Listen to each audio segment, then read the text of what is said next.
Sekarang Pak Surya Paloh anak buah saya.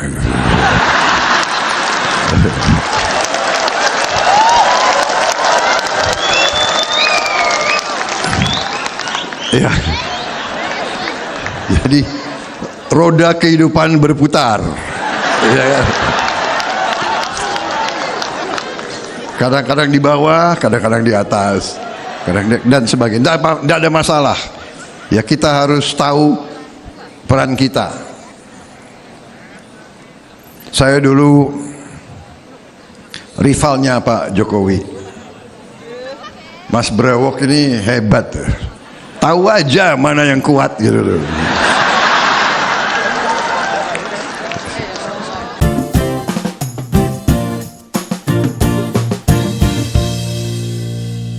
Hai guys, balik lagi di channel Mbak Erniek. Bagaimana kabar kalian hari ini guys? Semoga kalian semua baik-baik aja ya.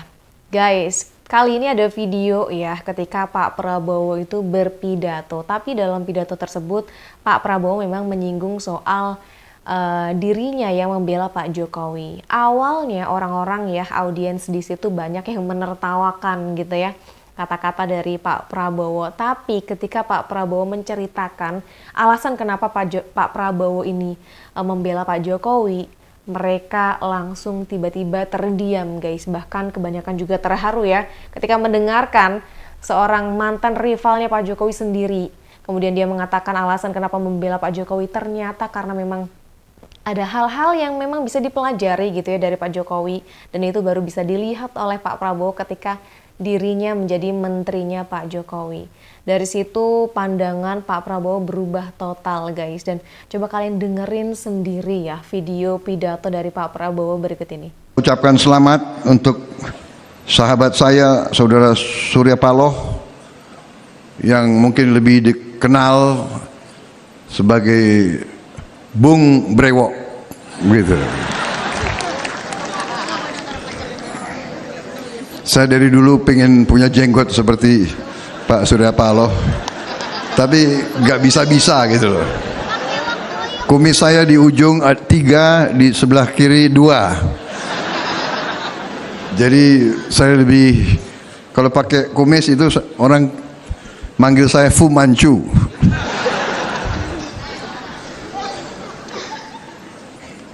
Mas Brewok yang saya hormati, boleh kan?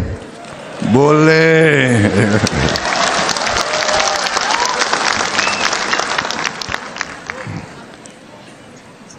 Selamat terpilih kembali sebagai Ketua Umum 2024-2029. Pak Surya dan saya perjalanan jauh.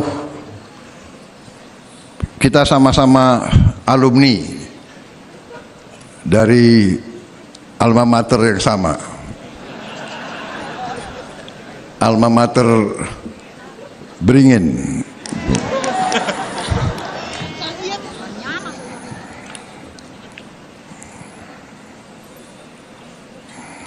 Saya dulu anak buahnya Pak Surya Paloh.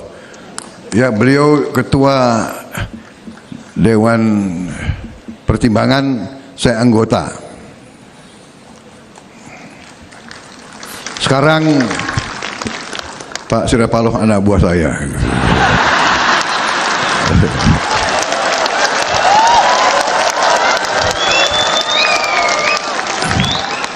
Ya.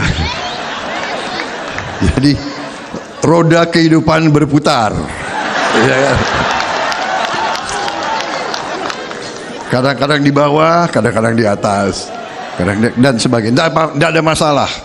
Ya, kita harus tahu peran kita. Saya dulu rivalnya Pak Jokowi.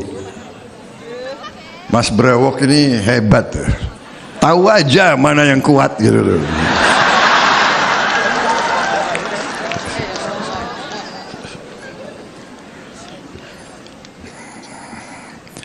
Setelah saya dikalahkan terus-menerus oleh Pak Jokowi, lama-lama saya berpikir, ya kalau bergabung jangan-jangan aku dapat ilmu.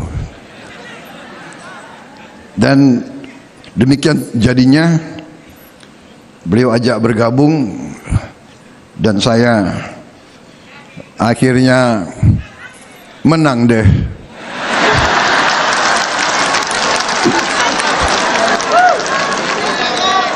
Sorry ya.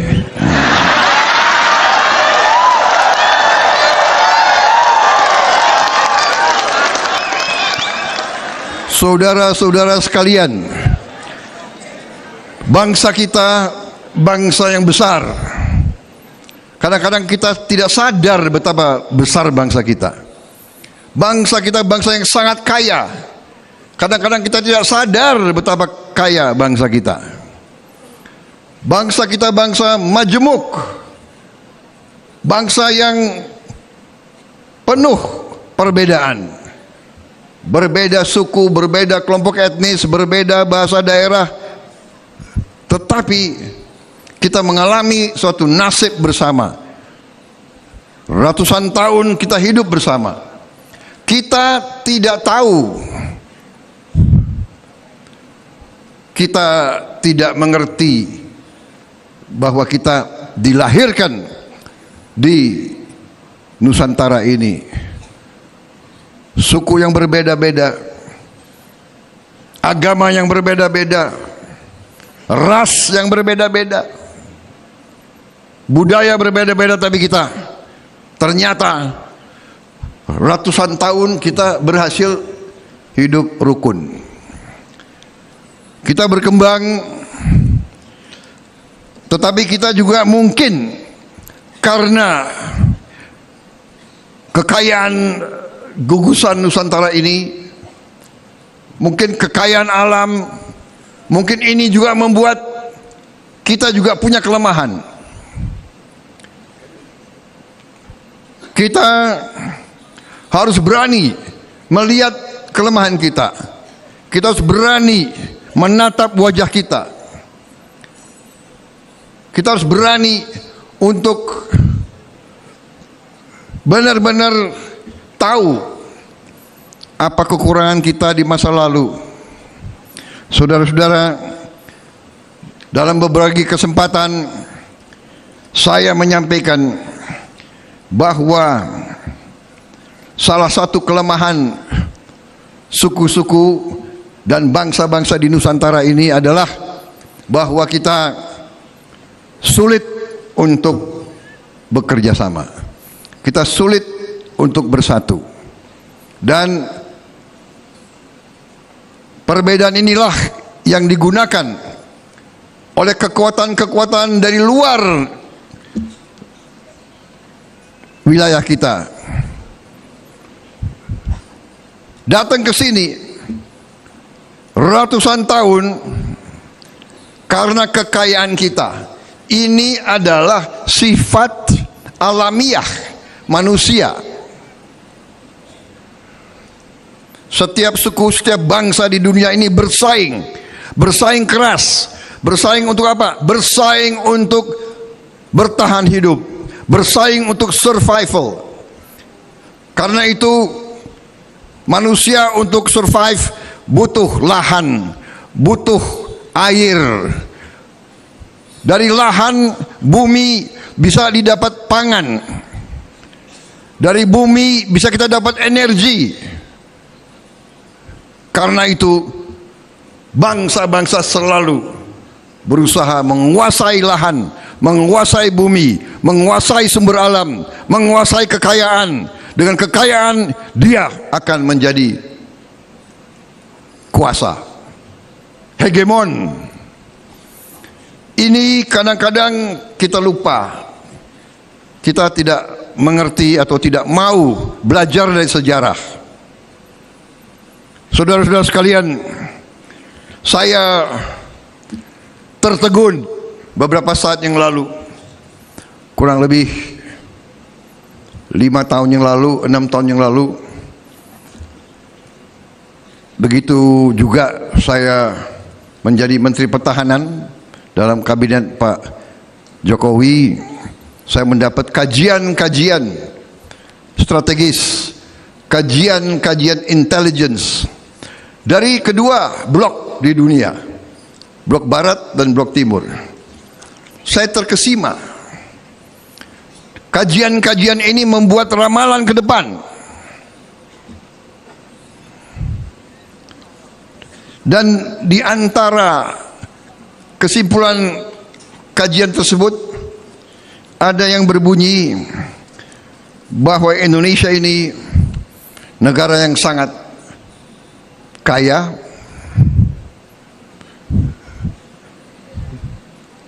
dan berpotensi untuk menjadi negara yang sangat kuat dan sangat makmur.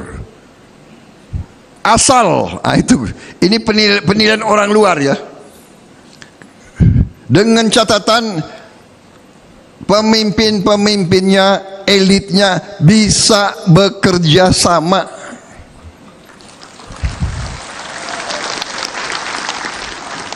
Ini kajian tersebut saya langsung serahkan ke Pak Jokowi. Dan saya sampaikan ke rekan-rekan saya. Ini orang lain menilai kita. Dan sekarang keluar hitungan-hitungan ekonomi. Ternyata kita memiliki sumber-sumber alam yang sangat strategis yang dibutuhkan untuk hidup dalam alam modern abad ke-21. Kita memiliki cadangan nikel terbesar di dunia. Kalau kita bergabung dengan Filipina, kita menguasai 2/3 cadangan nikel di dunia. Kita punya bahan untuk aluminium, boksit. Para pakar ceritakan sama saya, cadangan boksit kita untuk aluminium bisa untuk ratusan tahun. Tidak akan habis-habis. Dan aluminium sangat dibutuhkan untuk kehidupan modern. Dan mineral kritis, uranium, thorium, kita semua ada. Apalagi emas. Ternyata tiap ada gunung berapi, ada emas. Seluruh Nusantara ini penuh dengan emas.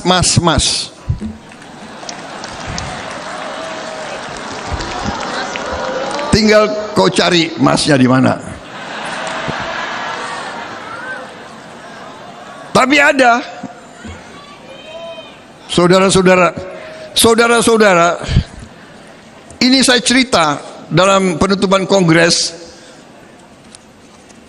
Masalahnya kalau Prabowo dikasih podium, ya di situ dia akan ceramah. Saya lihat ada kopi di sini. Boleh Pak, saya izin.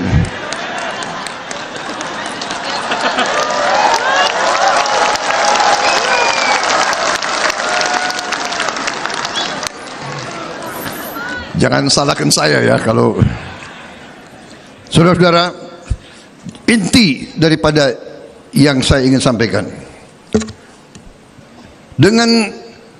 dengan penilaian orang luar dan hitungan semua institusi, kita berpotensi, ekonomi kita berpotensi akan menjadi ekonomi kelima atau keempat di dunia. Bayangkan, kita mungkin sekarang sudah mendekati banyak negara G20. Diramalkan kita akan menjadi negara keempat kelima. Kita akan lebih besar, lebih kuat ekonomi kita daripada Inggris, daripada Jerman. Bayangkan, kita nggak begitu ngerti. Kita sudah ratusan tahun di brainwash bahwa kita bangsa yang kalah. Jadi saudara-saudara, ini data, ini angka. Dan ekonomi kita lumayan. Jadi saya ini sedih kalau kita ini punya tradisi selalu menjelek-jelekan pemimpin, caci maki, cari kesalahan. Saya bukan apa-apa. Bagaimanapun prestasi pemerintahan yang dipimpin oleh Pak Jokowi ini mengagumkan banyak negara. Di mana ada presiden, ada pemerintah bisa menjaga inflasi 2,5%. Di mana coba dibuka sejarah 30-40 tahun ke belakang sampai sekarang.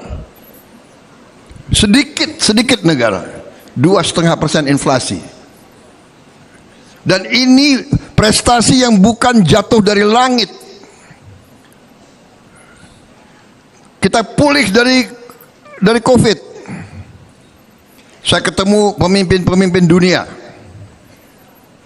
Pemimpin-pemimpin dunia mengakui, bahkan kaget, bagaimana bisa Indonesia termasuk paling cepat, paling baik pulih dari pandemi COVID-19. Kenapa? Karena leadershipnya Pak Joko Widodo. Saya saksi, begitu COVID-19 hampir semua menyarankan ke Pak Jokowi lockdown total. Lockdown. Dan banyak negara melaksanakan lockdown total. Banyak negara. Beliau mungkin punya insting. Beliau tolak. Beliau tidak mau lockdown. Kalau lockdown, bagaimana rakyat kita? Rakyat kita, wong cilik ini bagaimana?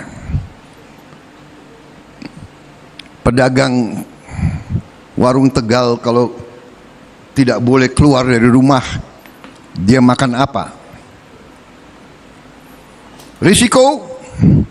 Tapi keputusan yang tidak lockdown ternyata membangkitkan kita kembali dengan waktu yang cepat, yang mengagetkan banyak negara di dunia. Ini pengakuan dari WHO sendiri. Saudara-saudara sekalian, saya ini bukan membela ya, tapi saya ingin selalu mengatakan yang benar-benar, yang salah-salah. Tadi sahabat saya Pak Surya mengatakan, tidak ada orang yang tanpa kelemahan. Tidak ada orang yang tanpa kekurangan. Tapi saya gunakan kesempatan ini sekali lagi untuk kesekian ratus kali dimanapun saya menyampaikan, saudara-saudara sekalian, mari kita belajar dari sejarah. Mari kita sekarang cari titik-titik pertemuan, jangan cari titik-titik perpisahan. Oke guys, jadi seperti itu pidato yang disampaikan oleh Pak Prabowo ya, yang menceritakan hal atau alasan gitu kenapa Pak Prabowo akhirnya membela atau mendukung Pak Jokowi, karena memang patut dilakukan dukungan tersebut ya, karena memang tujuannya untuk keberlangsungan bangsa Indonesia ini guys. Itu yang ngomong itu adalah mantan rivalnya sendiri, bukan orang yang pendukung fanatik gitu ya, bahkan mantan rivalnya bisa ngomong seperti itu guys. Jadi ya kalian bisa nilai sendiri ternyata Pak Jokowi itu selama ini seperti apa kerja kerasnya untuk Indonesia guys. Bagaimana pendapat kalian? Silahkan tulis pendapat kalian di kolom komentar ya. Jangan lupa juga untuk like dan subscribe channel Mbak React. Sampai jumpa di video-video lainnya. See you!